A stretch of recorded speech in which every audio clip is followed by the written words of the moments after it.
Hello students, कैसे हैं आप। मैं आशा करता हूँ आप घर पर बहुत अच्छे होंगे।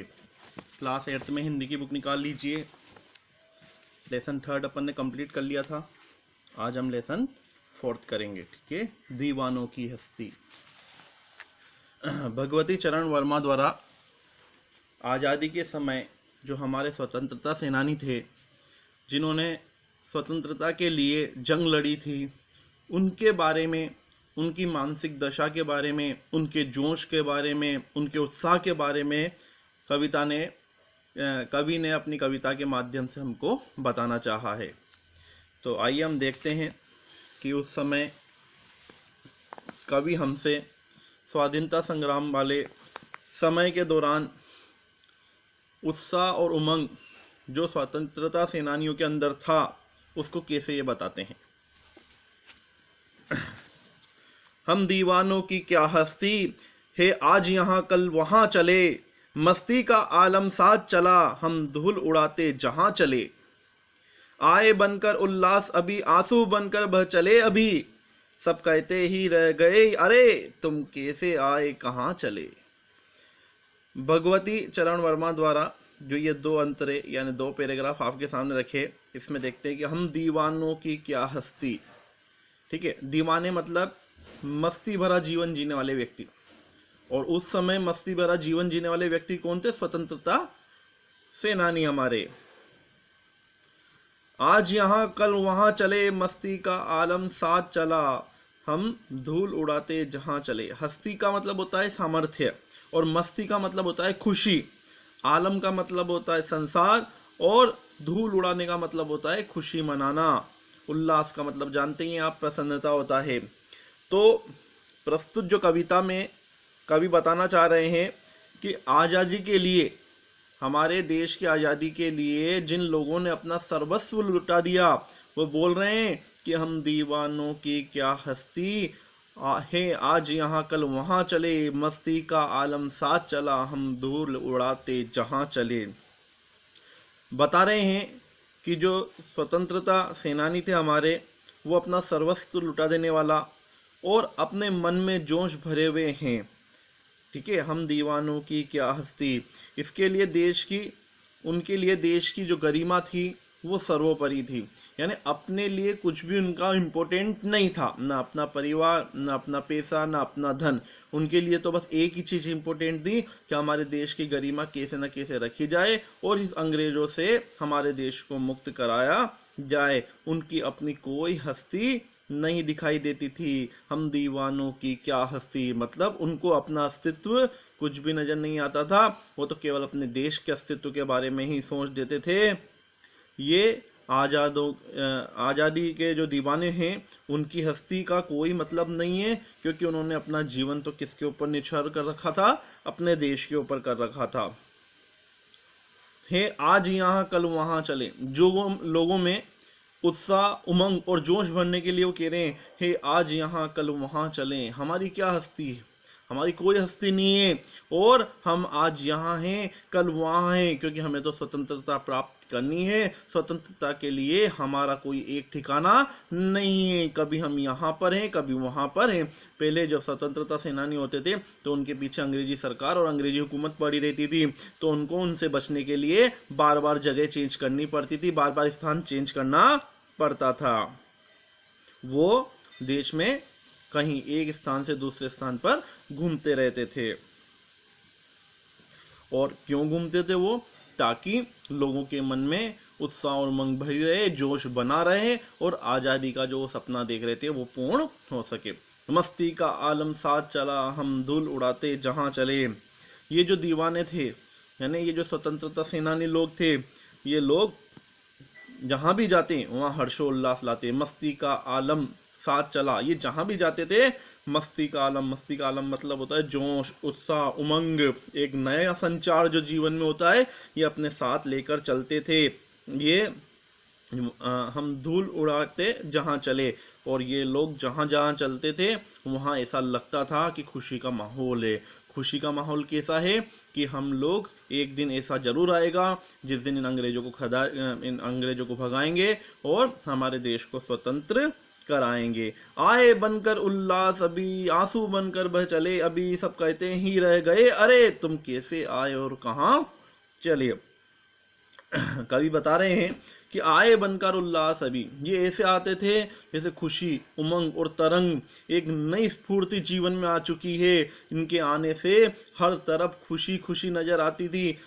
हम गुलाम होने के बाद भी जो एक नई तरंग, नई उमंग दिखती थी, वो इन स्वतंत्रता सेनानियों के जोश से, उत्साह से और इनकी बातों से प्रतीत होती थी। ये जिस हिसाब से देश को आज़ाद कराने के लिए संघर्ष करते थे, अपना जीवन न्यौछावर करते थे और अपना जो दृढ़ निश्चय सामने प्रकट करते थे, उससे लोगों के मन में एक नया उल्लास और एक नई उमंग भर जाती थी। इसीलिए आए बनकर उल्लास अभी, और ये उल्लास बनकर आते थे, आंसू बनकर बह चले अभी।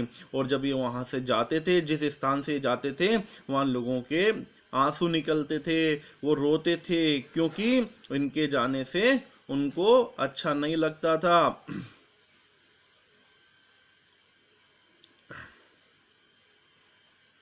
सब कहते ही रह गए अरे तुम कैसे आए कहाँ चले।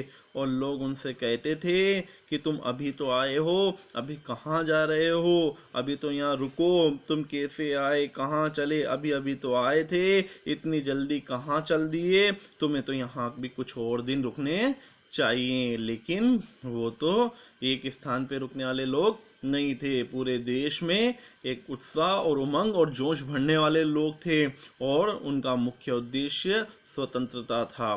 ठीक है, तो यहाँ कवि ने जो अपने स्वतंत्रता सेनानी हैं, जिन लोगों ने देश को आज़ाद करने के लिए मेहनत करी, उन लोगों के बारे में बताया है, उन लोगों की खुशी के बारे में बताया है कि उन लोगों ने कैसे देश में एक नई उमंग, नया उत्साह भरा, कैसे देश के लोगों में एक नया संचार रखा, जिससे हमारे देश में जो आज़ादी मिली वो इसी उत्साह और इसी उमंग के साथ हमें मिली।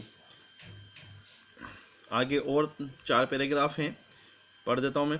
किस ओर चले यह मत पूछो, चलना है बस इसलिए चले, जग से उसका कुछ लिए चले, जग को अपना कुछ दिए चले। दो बात कही दो बात सुनी, कुछ हंसे और फिर कुछ रोए, छक्कर सुख दुख के घूंटों को हम एक भाव से पिए चले। हम भिखमंगों की दुनिया में स्वच्छंद लुटाकर प्यार चले, हम एक निशानी सी उर पर ले असफलता का बाहर चले। अब अपना और पराया क्या आबाद रहे, रुकने वाले हम स्वयं बंधे थे और स्वयं हम अपने बंधन तोड़ चले। बहुत ही शानदार जो कविता दी है भगवती चरण वर्मा जी ने। 2 अंतराल तो आपको पढ़ा है, तीसरा देखिए। किस ओर चले यह मत पूछो, चलना है बस इसलिए चले, जग से उसका कुछ लिए चले, जग को अपना कुछ दिए चले। किस ओर चले यह मत पूछो, चलना है बस इसलिए चले, जग से उसका कुछ लिए चले, जग को अपना कुछ दिए चले।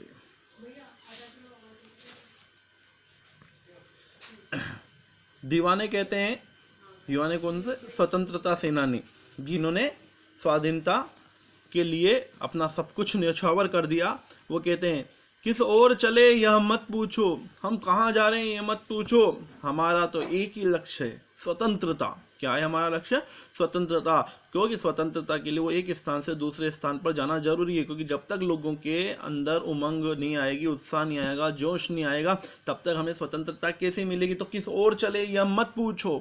दीवाने कहते हैं, स्वतंत्रता जो सेनानी लोग हैं वो कहते थे कि हम दीवाने हैं, हमसे मत पूछो हम किस ओर चले, हमारा कोई एक ठिकाना नहीं है, आज हमारा कोई एक निश्चित स्थान नहीं है, चलना है बस इसलिए चले, और हमारा जो लक्ष्य है वो स्वतंत्रता है और उसके लिए ही हमें चलना है, और बस उसी के लिए इसलिए हम चलते जा रहे हैं। जग से उसका कुछ लिए चले, जग को अपना कुछ दिए चले। वही कहते हैं कि संसार से उनकी कुछ यादें लेकर और अपनी कुछ भावनाएं देकर आगे की ओर बढ़ जाते हैं। यानी जग से उसका कुछ लिए चले, जग से कुछ यादें लेके जाते हैं, इस संसार से जो यादें हैं उनकी वो लेके जाते हैं, और जग का अपना कुछ दिए चले, और अपनी भावनाएं इस संसार को देके वो आगे बढ़ जाते हैं। जिस जिस स्थान पर रुकते हैं वहाँ की कुछ वो यादें समेट लेते हैं, और अपनी कुछ भावनाएं वो उनको वहाँ पर दे देते हैं, इसलिए उनका कोई स्थान नहीं है, कोई निश्चित स्थान नहीं है। बस जब तक स्वतंत्रता नहीं मिल जाती वो इसी प्रकार से चलते रहेंगे। दो बात कही दो बात सुनी, दो बात कही दो बात सुनी, कुछ हंसे और फिर कुछ रोए, छक कर सुख दुख के घूंटों को हम एक भाव से पिए चले। जो इसमें छक कर मतलब होता है जी भर का। क्या मतलब होता है? जी भर का। तो दो बात कही दो बात सुनी, वे कहते हैं कि हम जो जगह जगह पर घूमते हैं, लोगों के मन में उत्साह बढ़ते हैं, हर व्यक्ति के साथ हम अपनी दो बात कहते हैं और उनकी दो बात सुनते हैं। दो बात क्या कहते हैं कि आप हिम्मत मत हारो, हमारा देश एक दिन जरूर स्वतंत्र होगा और उसके लिए मन में उमंग, उत्साह और जोश होना आवश्यक है। और दो बात उनकी सुनते हैं, उनके मन में जो कमजोरी उनको दूर करते हैं। कुछ हंसे और फिर कुछ रोए, उनकी बातों से वे उनके साथ सुख दुख बांटते हैं, क्योंकि उस समय अंग्रेजों का अत्याचार बहुत था। तो कुछ हंसे और फिर कुछ रोए, उनके साथ दो बातें हंसकर करते हैं, सुख भी बांटते हैं, और कुछ रोए यानी कुछ दुख की बातों भी उनके साथ करते हैं, यानी वो सुख दुख में उनके साथ बांटते हैं। जहाँ जहाँ स्वतंत्रता सेनानी लोग रहते हैं वहाँ वहाँ उन लोगों का सुख दुख बांटते हैं। हम एक भाव से पिए चले, वे जो हैं स्वतंत्रता सेनानी, वे सुख और दुख दोनों जी भरकर आनंद से जीवन उसमें जीते हैं। न वो सुख में ज़्यादा आनंदित होते हैं, न दुख में वे ज़्यादा घबराते हैं, और वह लोगों को भी सुख दुख बांटते हैं। ठीक है बच्चों, दो पैराग्राफ और रह गए, वो नेक्स्ट वीडियो में पढ़ेंगे। आपको जब तक इसका रिवीजन करना है, वैसे इजी है ये, और फिर भी कोई इशू हो तो रिप्लाई कर सकते। Thank you.